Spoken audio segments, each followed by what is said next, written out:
Right from my childhood, I should say this one way or the other, somewhere within me I always want to meet something which I cannot grasp. I always want to meet something that I cannot control, because all the things that normally people struggle with came too easy to me. But when I came here last time and this whole thing exploded on me, I didn't want to believe what I saw. It's just incredible, incredible, incredible, that's all I can say. It's too incredible for any sensible man to believe.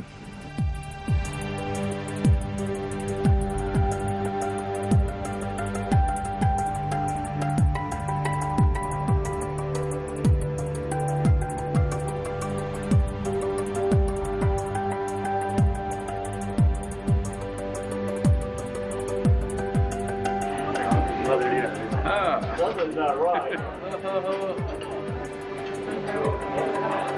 How are you doing? Nothing could be better.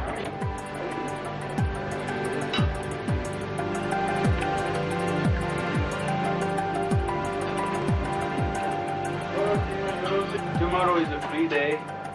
That means from day after tomorrow, we're going to take complete charge of your life.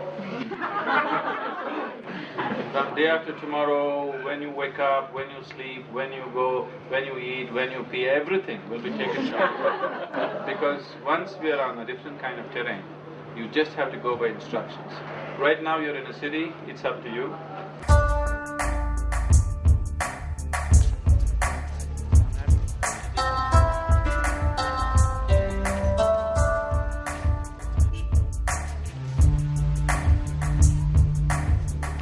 We are in the land of mysticism.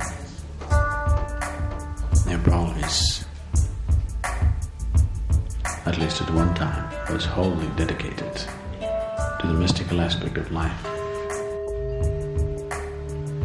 This is an experiment where they tried to make the whole nation into a tantric body.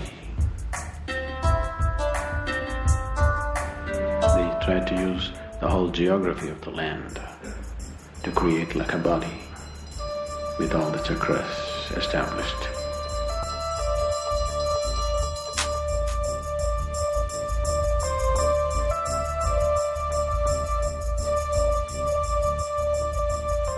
Going to Kailash, always in India it's been considered as it must be written somewhere within you for you to go. Not everybody makes it. So I want you to understand the significance of being there, approach it with right sense of receptivity. If you want to just enjoy the natural beauty and come, that's fine with me, I have no issue about that. But it would be nice, at least if you fathom a little bit of what's happening there in your experience, because what's happening there is way beyond anything a human being can think. It's too tremendous. If you're open to it, it's just too immense. Almost, starting from the first one, almost every yogi who had something to give and he did not find the people to receive the kind of volume that he had, naturally went to Kailash to store his knowing, that place. So this is absolutely incredible place. It is the greatest mystical library on the planet. It is the greatest mystical library on the planet. There are many small libraries here and there, but this is one place where saints and sages from every tradition went and stored their knowing. Some of the greatest Buddhas, well-known Buddhas have gone, the Jain Tirthankars have gone there, the Bon religion, they've been there, and the yogis, almost everybody has been there. And from South India, at least 5 of the 9 mars, 5? 5 or 6 of the 9 mars. So, to store They always choose those kind of rocks which are of very high density, so that they allow least amount of movement, least amount of change over a period of time. Another reason why they chose caves and forests and mountains is, it's always… they want to be into the earth because it's easy to preserve their aura and energy so much more easily than in a wide open space. They always want to be in an enclosed space so that they can generate something and hold it within themselves and outside of themselves. They created cocoons of their own energy, which is a world by itself, which is a powerful field of energies, and it's a cosmos by itself, I would say. Most people cannot understand how a man can live in a small cubicle for his whole life. He's not living in a cubicle. As far as he's concerned, he has created a whole cosmos for himself, and he lives in that. To be like that, you need an enclosed space. The best thing is something which is into the earth.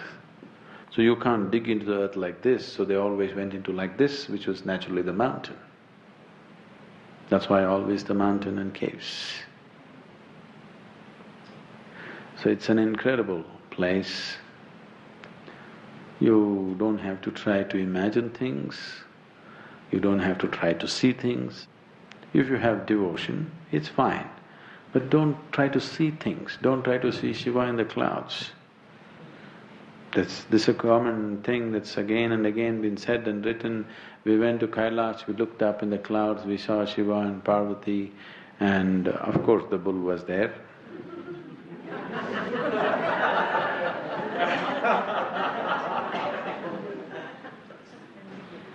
So it's not about projecting your images into that, just being receptive to what's available there. It will be a tremendous possibility. Don't make it up within yourself. If you build yourself up, oh, beings are going to come, this is going to happen, that's going to happen, you'll just become too hallucinatory. It's very easy to become hallucinatory at high altitude. Yes, really, it's very easy. Don't think that's the reason why yogis chose the mountains. Let's break it now, because morning, 5 o'clock. Okay, thank you.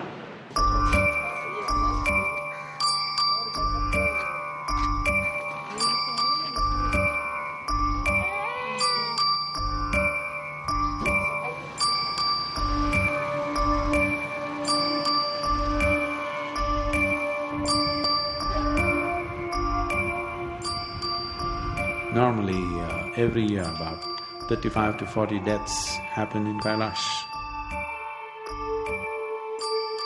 So normally big groups when they come, regular understanding in Kathmandu is, okay, they'll leave 2 or 3 people and come. I don't intend to leave anybody there and come. We will be stepping into Tibet, that's another story.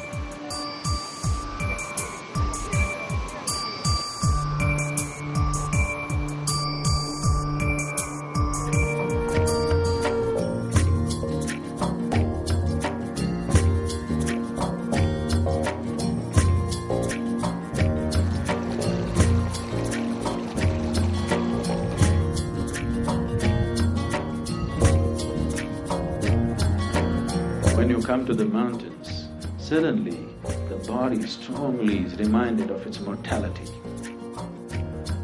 So the reminder of one's mortality has always been the fundamental force behind human search for something beyond.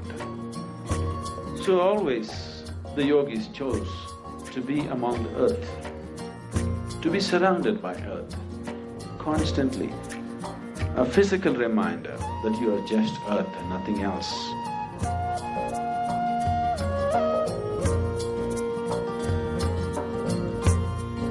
I am amazed.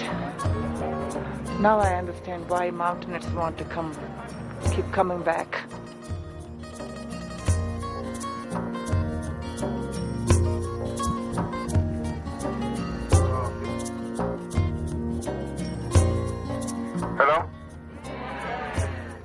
It is fundamentally how you keep yourself mentally which gets you across.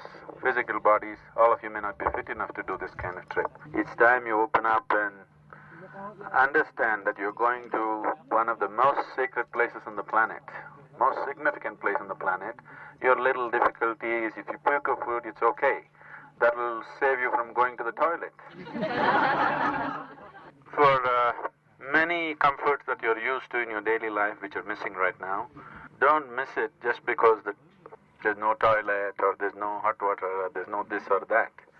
All our lives we've had those things. These few days, don't give yourself to those things. And one more thing is, wherever we camp or wherever we go, we must leave the place cleaner than when we came in. I think we wanted to leave at 12:30. If we can keep that schedule, it'll be good. Okay, let's get going. Thank you. Bala, please go to car number 15. Get it. Send one person here into this car, if you find like this.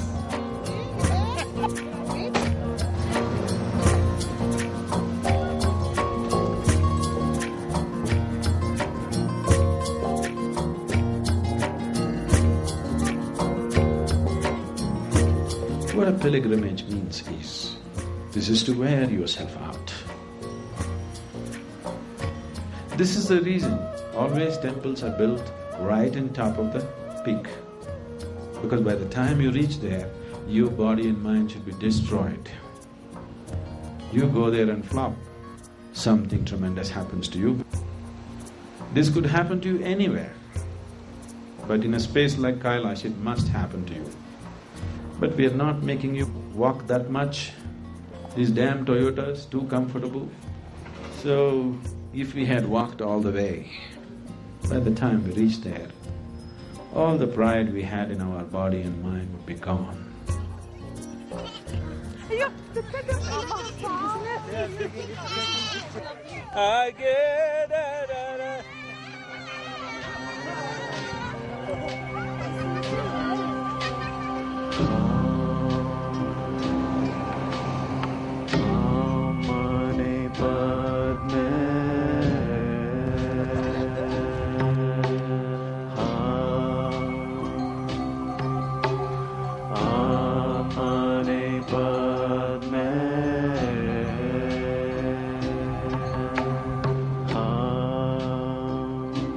So, when you're driving, you're not driving, you're sitting. Be like the driver and think that you're driving and just be alert to that. Just think that you're driving it. If you have to drive, you have to remain constantly alert. The terrain is such. You're not challenging terrain in terms of driving. So right now, don't waste this opportunity. Mountains are reminding you how small and insignificant you are.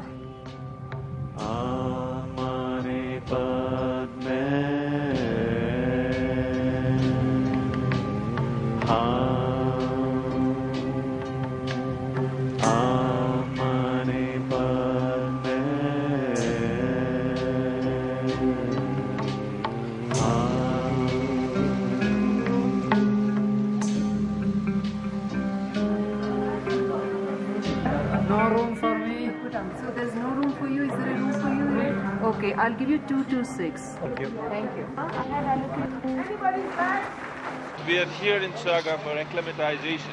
You must at least 3 times, you must do this 30 minutes walk. We're getting acclimatized for Kailash. And one more thing is, don't keep your stomach empty, even if you don't feel like eating. You move into your rooms, put your stuff. We need to guide them to the dining.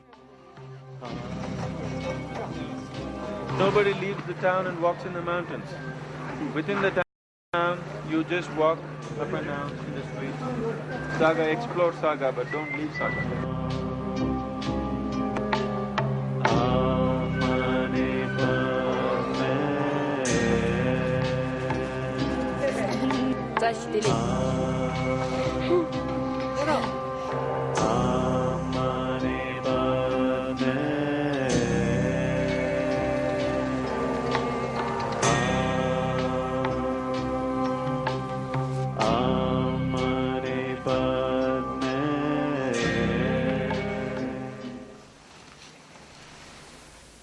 So we're in Tibet. Tibet is, we can say, is a kind of an experiment, which is to some extent worked. There have been large tracts of India which did this way back, converting a whole land where the primary focus of people is just their ultimate well-being. Immediate well-being is treated as a not so important aspect of one's life. You have any questions?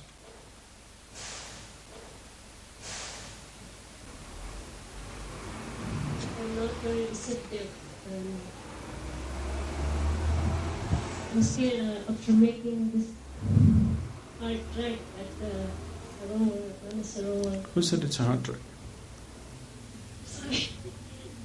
I heard you say that. That is just to lower the registrations. Otherwise there would be 1,000 people here today. Even when you go back, keep it up. I somehow made it, I don't think you can do it. Please keep that up, we don't want 1,000 people registering. So what is needed for any human being to make himself receptive? I started with this, just sit like this is a cinema theatre. But you didn't sit, you wanted to be spiritual. And all spirituality just went over your head. I gave you an easier option, something that you're used to. Because you can't do something that you don't know, isn't it? So, your receptivity, don't try to be receptive. You can't try to be receptive. If you try to be receptive, your mind will become overactive. Isn't it so? Overactive mind cannot receive anything. Now you simply drink the mountains, drive the car. That'll be your preparation. We'll do something else as we go up. We'll do many levels of preparation so that you are more receptive. We will create certain sadhana to make you more receptive, but the most important thing is that you're reminded of what is the nature of your body constantly. That line or that space between life and death is narrowed when you come to the mountains. So they always chose to live in the mountains because they want to be reminded constantly so that their spiritual search doesn't waver at all.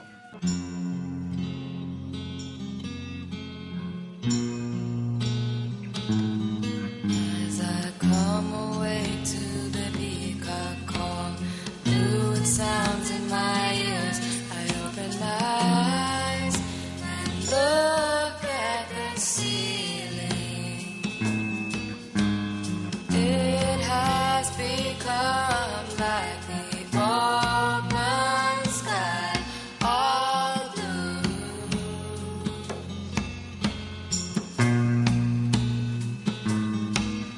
The floor beneath my shores has always been blue.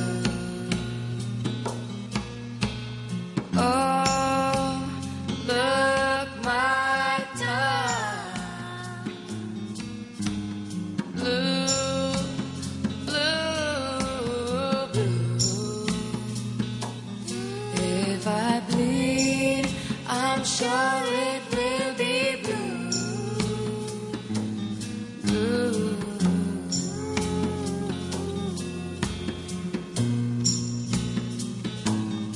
It's been a dream to drive through this kind of terrain.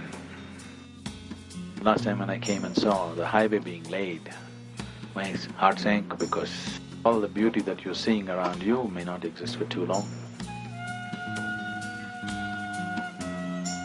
Because the place is so rich with mineral resource.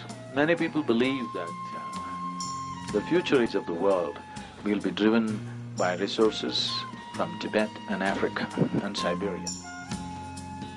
All the beautiful hills and mountains that you're seeing around you, their lifespan may be another 15, 20 years. Because they'll all be dug up very soon. Oh, I had expected a lot of things from this trip, but the fact is that this last satsang with Sadhguru, it gave me much, much more than that. And of course the views. This is like a dream come true. An adventure trip with Sadhguru, right? How often do we have that? Tell me.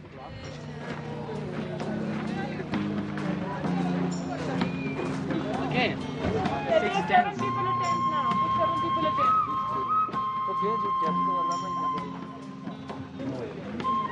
Sadhguru, I just have a small doubt. This whole universe is Shiva.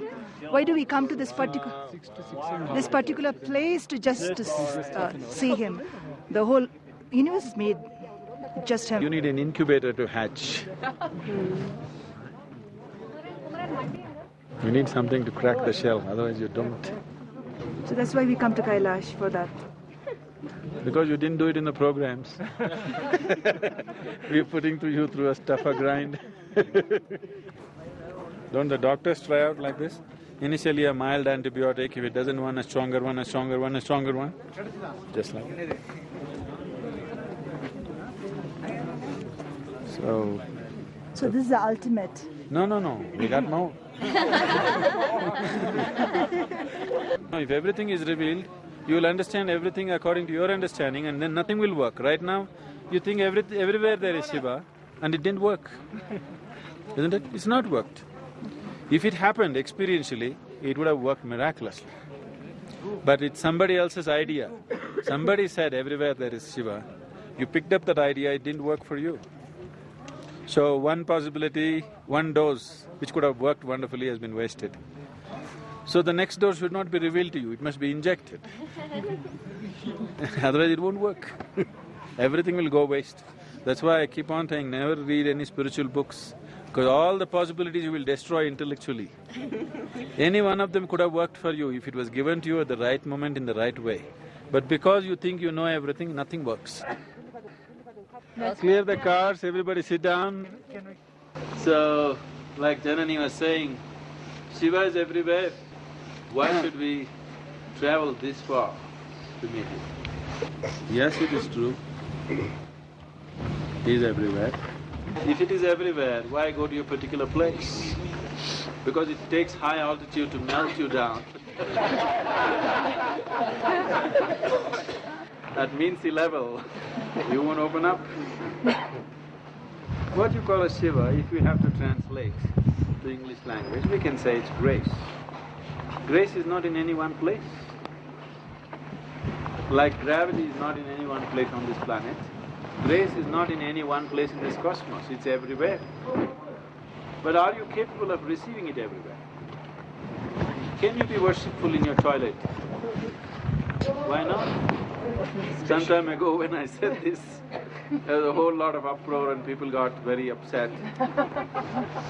When I said peeing is more important than prayer. Now I'm not trying to demean prayer.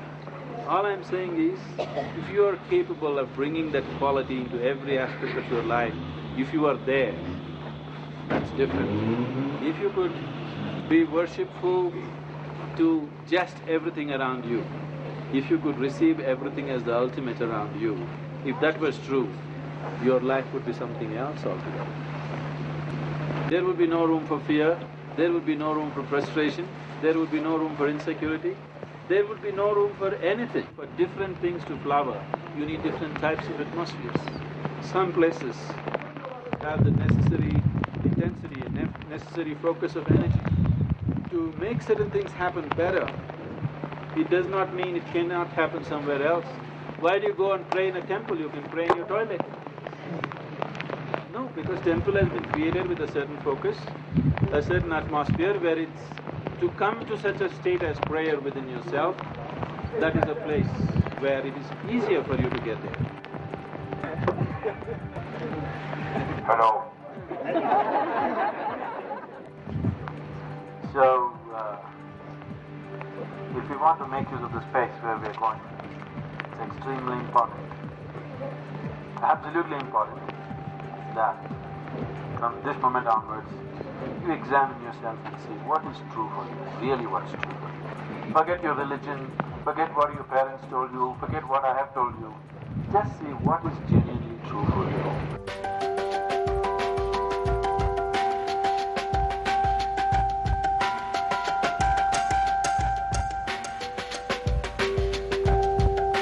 When you learn to keep your own ideas and emotions and thoughts and opinions aside and do what is needed in the world, that is a spiritual process. For most people, spirituality is just an entertainment because they only talk about it. If you have at least a moment experienced something that you think is worthwhile, you must pitch your life for it. So if you have any sense in your head, whatever you feel is worthwhile, don't do what I think. Whatever you feel is truly worthwhile, you pitch your life for that. Otherwise, what's the point living here?